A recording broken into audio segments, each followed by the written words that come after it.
Tu perds au paddle parce que tu craques mentalement. Bonjour à tous, je m'appelle Jean-Michel Pécry, je suis préparateur mental. Et aujourd'hui, j'aimerais vous parler d'un phénomène que je vois régulièrement au paddle. Tu perds au paddle parce que tu craques mentalement. Alors, qu'est-ce que ça veut dire tu craques mentalement? Peut-être il faut se mettre d'accord là-dessus. C'est pas simplement tu perds parce que tu craques, tu casses des raquettes ou parce que tu es à bout de nerfs. Mais les raisons pour lesquelles tu craques mentalement, elles peuvent être aussi parce que tu es tellement stressé que tu peux pas jouer. Tu perds mentalement parce que tu es tellement frustré par le déroulé du match que tu n'arrives plus à jouer correctement. Tu craques mentalement parce que tu es incapable d'avoir une stratégie qui peut t'amener à gagner le match. Tu n'as aucune stratégie. Tu perds mentalement parce que finalement avec ton partenaire, la communication elle est désastreuse. Et en fait, toutes ces raisons font que tu perds le match. Mais toutes ces raisons-là, elles se travaillent. Et toutes ces raisons-là, tu peux progresser dessus. Quel que soit ton niveau de jeu, de toute façon, pendant le match, tu vas être sujet à faire des choix, tu vas être sujet au stress, tu vas être sujet à la communication avec ton partenaire, tu vas être sujet à de la frustration avec le score. Et donc l'idée, c'est de se dire, de toute façon, à partir du moment où je fais de la compétition, il faut que ces points-là, je sache comment y réagir, je sache comment gérer mon stress, que j'ai une idée avec mon partenaire sur comment on communique.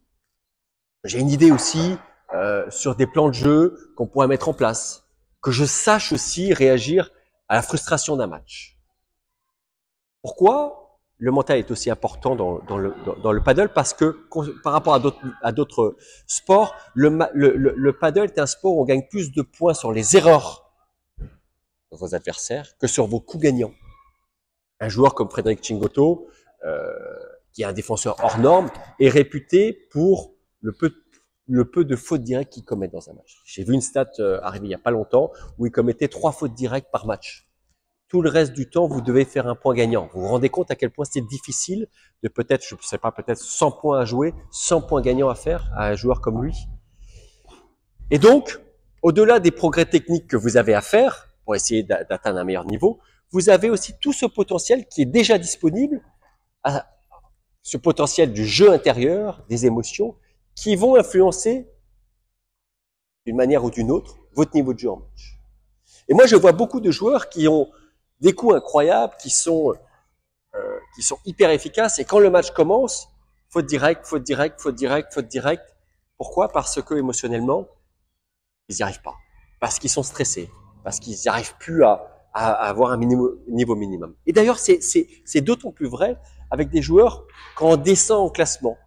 Quand on va jouer quand on voit dans les petites catégories, les premiers tournois, peut-être P25, on se rend compte que la plupart des points que l'on gagne, ce sont des fautes directes. Ou la plupart des points que l'on perd, ce sont des fautes directes.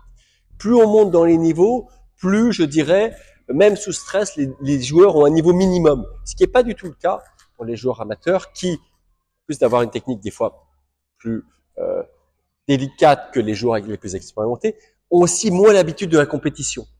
Et aussi peut-être moins de connaissance de ce qui est en train de se passer à l'intérieur d'eux. Et donc cette combinaison du manque de compétition, de manque de justesse technique, et en plus de stress et de choix à faire, font que souvent les premiers matchs ne sont pas évidents pour les joueurs amateurs.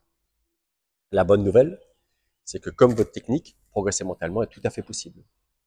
Grâce à une meilleure connaissance, grâce à des outils, des process qui permettent de se préparer correctement à la compétition, on peut avoir des super résultats.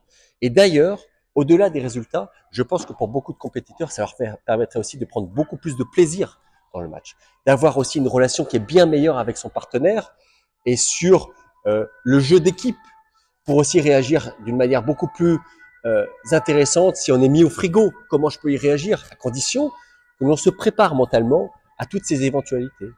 Vous l'avez compris, le paddle est un jeu très mental, très stratégique et très mental.